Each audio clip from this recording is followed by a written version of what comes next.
channel, and today I'm going to be talking about molecular cloning of the EGFP gene with various plasmids and E. coli. In this experiment, DNA was manipulated via isolation, PCR, bioinformatics, and transformation processes.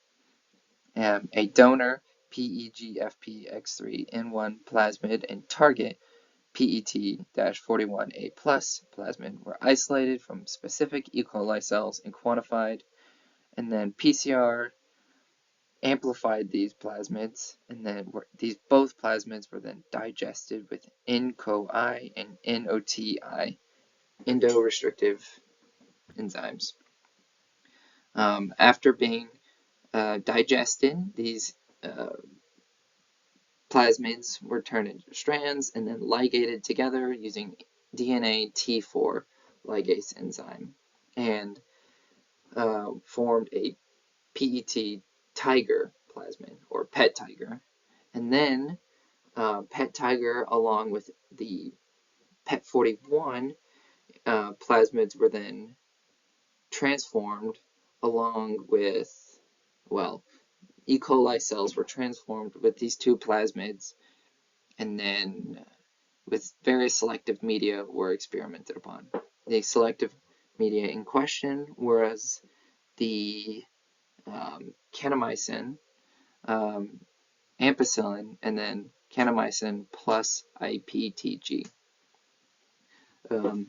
Our EGFP gene contained kanamycin resistance, allowing it to be shown in the specific plates in this image right here. Now, the top one was EGFP, or the plasmids in E. coli cells with luria broth, kanamycin, and IPTG. And there was no significant showing in the PET tiger plasmid, but significant showing of colonies in the PET41 plasmid, and then only one single colony was in the PET tiger kanamycin plate. So overall, there was no significant showing of the EGFP gene glowing, because that was the goal of the experiment, was to perform molecular cloning of the EGFP gene into an E. coli cell and then produce the fluorescent producing protein. And since there was a lack of protein production, experiment was technically a failure, but a lot was learned through this experiment on plasmid experimentation and cell molecular cloning.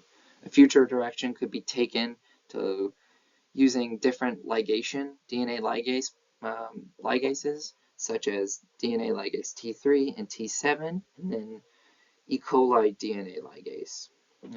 As shown here, DNA ligase would be the independent variable and then experimented upon, and I believe E. coli DNA ligase would have the most, as they are contained in E. coli cells. Also, all of these ligases have similar sticky end binding capabilities, so I believe E. coli DNA ligase would be the most. All in all, it was an interesting experiment, and thank you for listening.